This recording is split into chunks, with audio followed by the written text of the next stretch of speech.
Good to have you with us today. New York City's Human Rights Commission has created tougher laws to protect transgender people. Individuals must now be referred to by their chosen name, and employers cannot enforce dress codes based on sex, or they risk a fine of $250,000. Transgender people are also allowed to use single-sex toilets consistent with their chosen gender.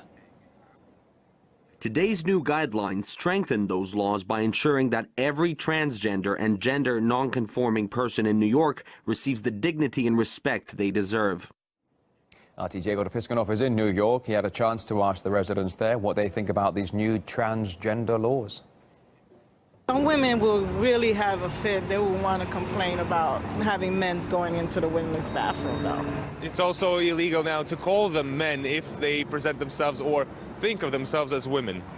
Wow, that's really a deep question right there, because then you're going to offend the homosexuals. Yeah. If somebody does use that as a exposure for to get to women in like bars and stuff and clubs, so that could be potentially unsafe.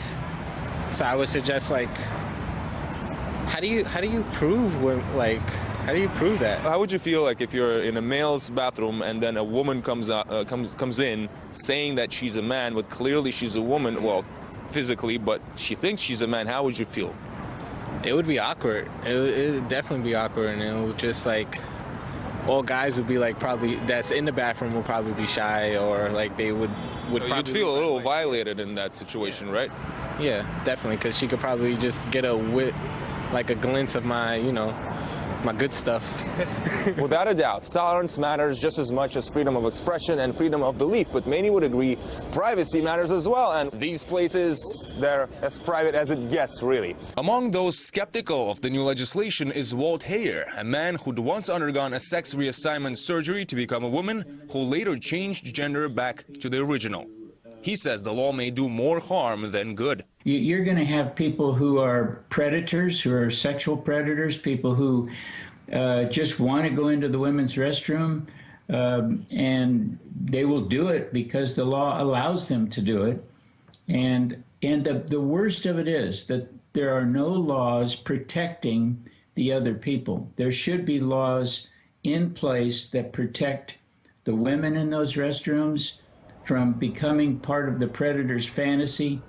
And those laws really need to be far more restrictive in protecting them and allowing them freedom of privacy. The highest fine for violating the new law is $250,000 US. The question is, will it really uphold people's rights or create new potential for offense? Igor Piskunov, RT, reporting from New York City. Well, you hear on the program, Google has some good news for the Democrats. Donald Trump's being blocked online. A new download available that can scan websites and remove all online mention of that politician. Also still to come, he was supposed to be lunch. A tiger striking up an unlikely friendship with a goat that was supposed to be his main course. More on Amur and Timur after the break.